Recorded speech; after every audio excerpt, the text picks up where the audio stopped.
अगर हम आपसे पूछें कि पंडित जवाहरलाल नेहरू की पत्नी का क्या नाम था तो आप कहेंगे कमला नेहरू।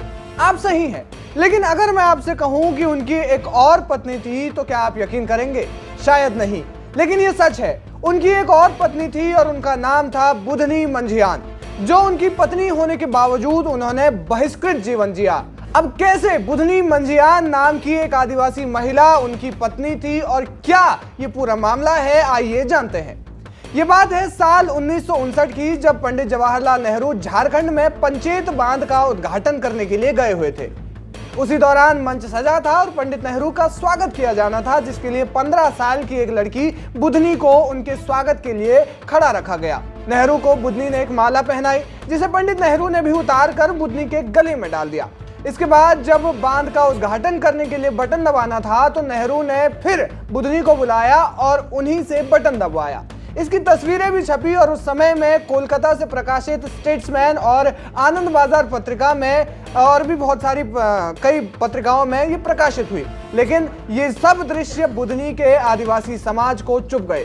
जो बुधनी दिन में तत्कालीन प्रधानमंत्री के साथ बैठी थी, वो बुधनी अब रात में समाज की गालियां खा रही थी, ताने सुन रही थी। उसी रात खोरबोना गांव में संथाली समाज की बैठक हुई। बुधनी जिस समाज से आती थी उसका नाम संथाली समाज है।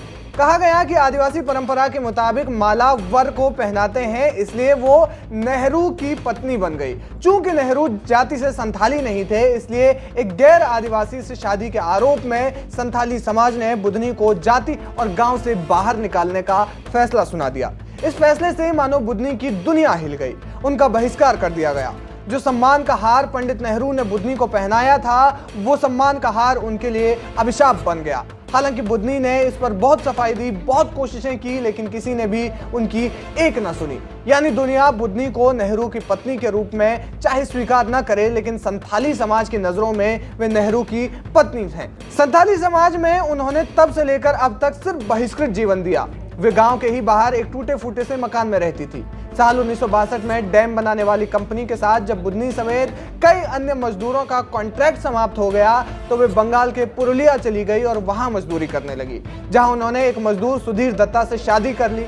हाल ही में उनका निधन हो गया है और अब समाज का दोगलापन देखिए कि उनका स्मारक बनाने की मांग हो रही है। फिलहाल इस खबर पर क्या है आपकी राय, हमें कमेंट करके जरूर बताएं। वीके न्यूज, राष्ट्र के नाम।